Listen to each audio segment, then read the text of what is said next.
Simone Giacometti, que está, inclusive, como deputado antigo. Boa tarde, Simone. Qual é a visão da bancada por aí? Olá, boa tarde, Marco, boa tarde, Manu, boa tarde para quem está nos ouvindo, nos acompanhando. Então, tivemos aí essas alterações que acabaram passando no Senado, agora voltamos para a Câmara Federal e eu já passo a bola direto aqui para o deputado. Deputado, nós tivemos aí 25 exceções incluídas, ampliadas aí nesse texto das isenções. Só isso aqui já acaba mexendo bastante com a ideia inicial, né? Como trabalhar agora para tentar aí, como o governador pontuou, né, amenizar os problemas que foram causados. Veja bem, nós temos um problema criado no Senado, porque lá no Senado são 3 senadores por estado. E aí o Nordeste ganha de lavada, Norte e Nordeste, do Sul e Sudeste. Mas nós temos a oportunidade agora, como tivemos na aprovação na Câmara, que esse texto já estava dessa forma lá na Câmara, e nós fizemos um trabalho com o coordenador da bancada do Rio Grande do Sul, São Paulo, Minas Gerais, e nós conseguimos tirar do texto, tirar do projeto essa parte do texto que trazia essa forma errada de avaliar, porque a reforma tributária ela veio para acabar com a guerra fiscal. Primeira questão colocada, isso foi base de todo o discurso do Aguinaldo, que era o relator, que é o nosso companheiro lá do PP, inclusive do Partido Progressista, que foi o relator na Câmara. A gente tinha essa dinâmica, é facilitar a vida do cidadão, fazer com que ele pague menos imposto, para que ele saiba quanto de imposto ele paga. Então, quando vai comprar um produto, o imposto vai vir destacado do valor do produto. Isso é muito importante, o mundo inteiro tem essa modo de cobrar o tributo, onde o tributo já vai direto para o governo. A minha empresa, quando vende o produto, ela não vai precisar receber o tributo para depois passar para o governo, e aí muitas empresas não passam, fica aquela dívida, fica a questão do CARF, cobranças, depois há muitos problemas lá, você sabe como é que funciona, depois aquilo já não pode mais ser cobrado porque passou o tempo de cobrar. Então hoje não, hoje quando o cidadão comprar uma garrafa de cerveja, ele vai pagar o imposto para o governo e o produto para o vendedor. Isso que tem que ser. Então, nesse aspecto, né, nós temos uma vantagem muito grande no projeto que foi aprovado. Nós vamos ter o IBS, o CBS e o IAS. São 3 impostos só, todos eles muito bem claros da forma de cobrança. Mas essa questão de voltar de novo, essa questão da guerra fiscal, nós derrotamos por um voto na Câmara, na aprovação da Câmara. Eu sei que isso é desejo do presidente Lula. Eu sei porque foi o presidente Lula que gerou esse processo de colocar essa vantagem para o Norte e o Nordeste. Eu fico pensando o seguinte: para você ajudar o Norte e o Nordeste, nós precisamos fazer com que o Sul e o Sudeste tenham mais condições de trabalho, de arrecadação, para que nós possamos viabilizar investimentos no Nordeste públicos que venham gerar renda para o cidadão que trabalha lá, e nós já sabemos disso. Se nós fizermos essa competição, quem ganha não é o governo, quem ganha é a empresa que deixa de pagar imposto. Então nós vamos perder imposto para poder botar a empresa lá no Nordeste. Então isso para mim é uma forma errada de avaliar a ajuda que nós temos que dar para o Nordeste. Eu sou favorável que nós tenhamos inclusive fundos, e estamos agora inclusive trabalhando para criar o fundo Sul e Sudeste aqui no Paraná. Tem uma PEC 27 que estamos tentando aprovar lá em Brasília, porque nós precisamos viabilizar a infraestrutura que o Sul e o Sudeste precisa para melhorar as condições do nosso país. E quando eu falo do país, eu estou falando do Nordeste, estou falando do Pernambuco, estou falando de toda a região lá. Nós não nos excluímos como cidadão do Sul, não. Nós somos cidadão brasileiro, mas nós não podemos avaliar da forma que está sendo colocado. Vamos cobrar menos impostos para quem se instala lá no Nordeste? Isso nós estamos perdendo, o Brasil está perdendo.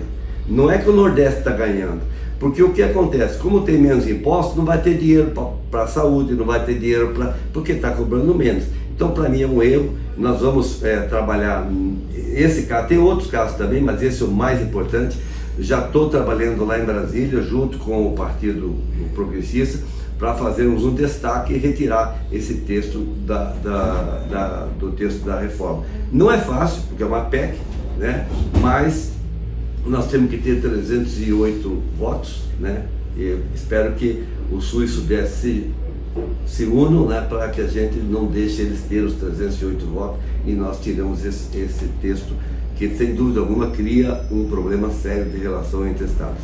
O senhor acredita, então, que a bancada paranaense vai se unir ali, junto também com a bancada do Paraná, do Santa Catarina, Rio Grande do Sul, São Paulo, para formar Minas Gerais, para formar essa maioria? Sem dúvida, nós temos 257 deputados.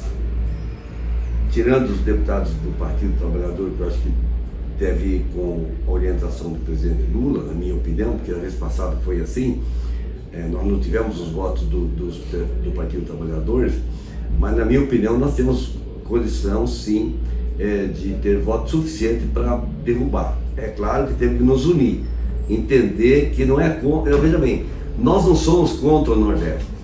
Não é que nós queremos, nós queremos trabalhar junto com o Nordeste pelo país e não favorecer empresas, não favorecer o Nordeste, favorecer as empresas que trabalham no Nordeste. Vamos entender, a minha opinião, quando a gente dá subsídio para a empresa se instalar lá no Nordeste, nós estamos prejudicando a própria empresa, porque ela vai ter que trabalhar num local que ela podia trabalhar num estado muito mais razoável, com melhores condições da economia, né, de infraestrutura, e além do que não vão pagar o imposto, quer dizer, o Brasil está perdendo. Então vamos nos unir, inclusive fazer com que os nordestinos entendam que o Sul é país, é Brasil como eles são. Temos a nossa bandeira verde e amarela, nós queremos realmente que o Brasil continue, né, pujante como é, valorizando o agronegócio, tão importante para o nosso país. Então nós temos muita coisa para fazer e trabalhar, porque nós precisamos resolver essa questão de uma forma democrática e amistosa, não confrontando com o Nordeste. A minha fala, volto a dizer, é trabalhar junto com o Nordeste, porque as empresas que vão trabalhar lá vão pagar menos impostos e vamos arrecadar menos e o Brasil perde com isso. Se elas quiserem ir lá porque é melhor lá, onde tem a matéria-prima, onde é melhor para exportar, tudo bem, vamos ajudar elas a ir para lá, mas não para elas pagarem menos impostos. Eu acho que isso não é razoável. O Brasil, nessa reforma, tinha que acabar com a guerra fiscal definitivamente. Deputado, agora analisando a questão do tempo, né? A gente está chegando aí perto do recesso. Para esse ano já não vai ter jeito. Não, eu não sei. Lá no Congresso, o que demora um ano pode demorar um dia. A gente não sabe. Depende do Arthur Lira, depende do Aguinaldo Ribeiro, que é o relator, depende das lideranças partidárias. Então, se houver um acordo, se vota rápido. Se não houver acordo, aí sim, realmente pode ir para o ano que vem. Mas, na minha opinião, eu creio que se for bem explicado, nós não podemos prejudicar o nosso estado. Nós vamos defender o Paraná, sem dúvida alguma, como o Rio Grande vai defender o estado dele, como o Nordeste tem que defender eles também lá. Só que eu acho que essa benevolência com o Nordeste, da forma que foi feita, ela não ajuda o Nordeste, ela até prejudica o próprio Nordeste, na minha opinião. Mark Manu, o deputado federal, estava inclusive ouvindo aí os comentários, né, a exposição feita pelo governador Ratinho Júnior, pelo secretário Guto Silva. Caso vocês tenham alguma pergunta aí no estúdio, podem fazer. Boa tarde, obrigado pela entrevista, pela gentileza conosco aqui na Jovem Pan do Paraná. A dúvida tudo vai agora para a Câmara novamente. A fala do senador do Paraná, Guardas, foi que deixaram para a Câmara fazer a revisão final do texto. Mas só encara isso, já que geralmente, pelo desenho normal, o Senado é a casa revisora. E agora retorna para a Câmara. Como é que o senhor está encarando esse momento e essa nova discussão na Câmara dos Deputados? Eu vou dizer para você uma coisa, o Senado é a casa revisora, mas a Câmara é a casa do cidadão. Ali a gente defende o interesse do cidadão brasileiro. Ali nós não defendemos interesses de empresas ou de algumas situações como o Senado faz. O Senado tem a maioria dos senadores são de lá, porque são 3 senadores por estado, e a maioria dos estados estão lá. Então lá no Senado, em vez de ser uma casa revisora, foi uma casa apadrinhadora. Ela apadrinhou o interesse de lá, e isso é ruim.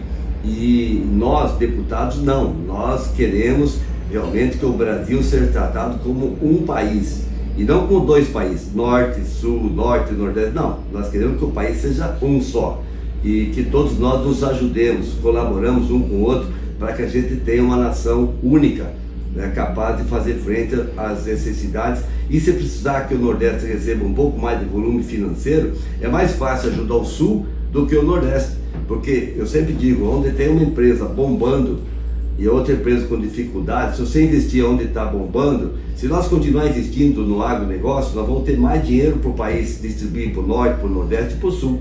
Então nós temos que entender isso, e depois devagar a gente fazer, colaborar. Por exemplo, agora temos lá o Rio São Francisco com recursos. Com que recurso foi feito o Rio São Francisco? Com recursos arrecadados do Brasil todo, entendeu? Então nós estamos contribuindo com o Norte e o Nordeste. Não há nenhuma dificuldade em entender isso. E quando você cria essas vantagens diferenciadas para o estado do Norte, Nordeste e Sul, você está dizendo que eles precisam de mais vantagens para poder a empresa se instalar lá, e quem perde somos nós, sem dúvida alguma.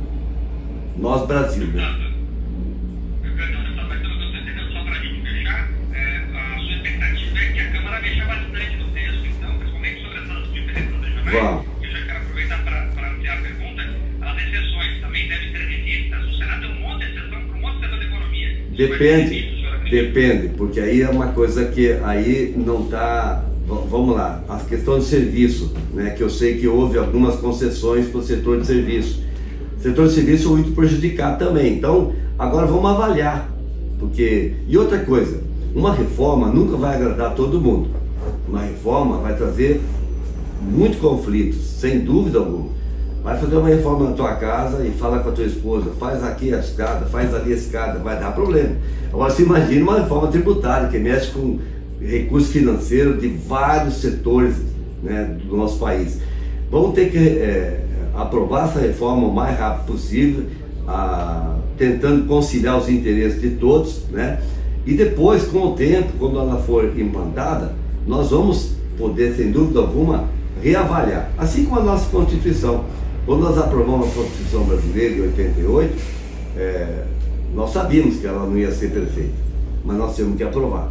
Da mesma forma, eu digo a reforma tributária. Por mais, se nós conseguirmos ou não fazer essas mudanças agora na Câmara, mas nós vamos ter que aprovar. Na minha opinião, eu já sou dessa, eu vi o governador, o Guto, falando que para ele dessa forma não tem que aprovar. Nós temos que tentar alterar, mas se a força política nossa, se a união nossa não conseguir alterar, nós não podemos ser contra aquilo que é de interesse do povo brasileiro, que é uma reforma muito estruturante, né, e que tem que ser feita.